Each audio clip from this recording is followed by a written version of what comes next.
Hi guys, welcome back to my channel where I cover my life, how I'm tackling debt while prioritizing self-care.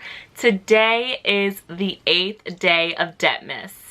Today is Teaching Tuesday and I'll be running through what a sinking fund is, why they're important, and how I personally use them in my financial life. Sinking funds are a mini savings account that you save towards every single month for an item or event. At a minimum, you should have two different types of savings accounts, sinking funds and an emergency fund. So I think there are two real differentiators between those two accounts.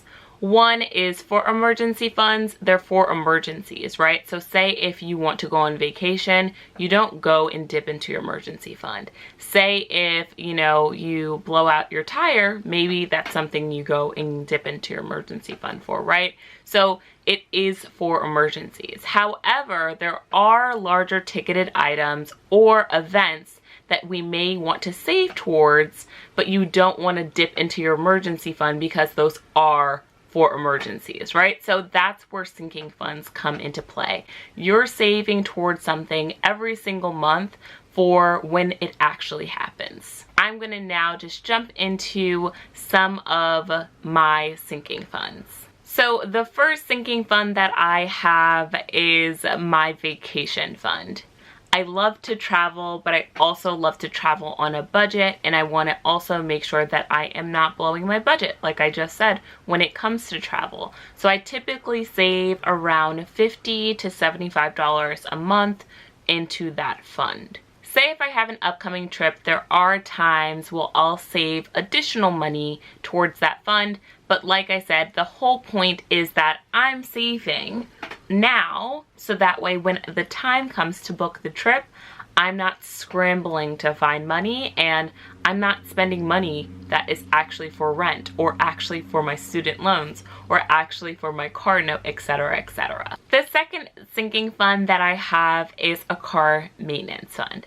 I personally drive a 2007 vehicle. With older vehicles, you can tend to have more issues than with newer vehicles, and I just want to make sure that in the event that I do have an issue come up, I can easily pay for it. The sinking fund for my car has enough in it to replace 4 tires at one time. I personally don't drive a lot at this time, but there is a time and place where I'm going to need to replace all 4 tires. So this is just an easy way to save ahead of time, so that way when it does come up, I don't have to put that cost on a credit card because it's already pre-saved. As I mentioned in my last video, if you don't have the money now, you most likely won't have it later. This avoids paying any additional interest or charges from you not having the money on hand. The third sinking fund that I have is a Christmas fund. I personally start the sinking fund in July of every year. I like to take a jump on making sure that I have enough money. I hate to rush to save. I don't want to ever feel like I'm not gonna have enough money for the gifts that I wanna give.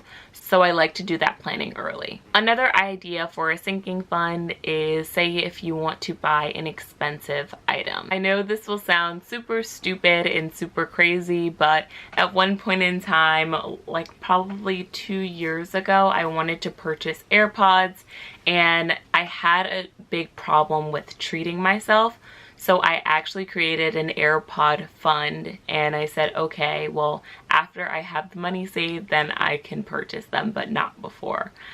Like I said, it sounds super crazy. I know it's like only like 175 bucks, at least it was at the time, but it was something that was hard for me. And I was like, if you do save for it over time, then you do deserve it. And if you don't end up wanting it, then you can get something else. So yes, that's how that ended up happening. This week, definitely take some time to identify things that you want to purchase that are either large ticket items or events, and be sure to start your sinking fund. It's easy and it's simple and it'll minimize the hassle when things come up. So I hope that was helpful. If you guys have any additional questions, be sure to leave them in the comments below. So that's it for today's video. I hope you guys enjoyed this and learned something. Be sure to like, comment, and subscribe, and I'll see you guys in my next one. Bye!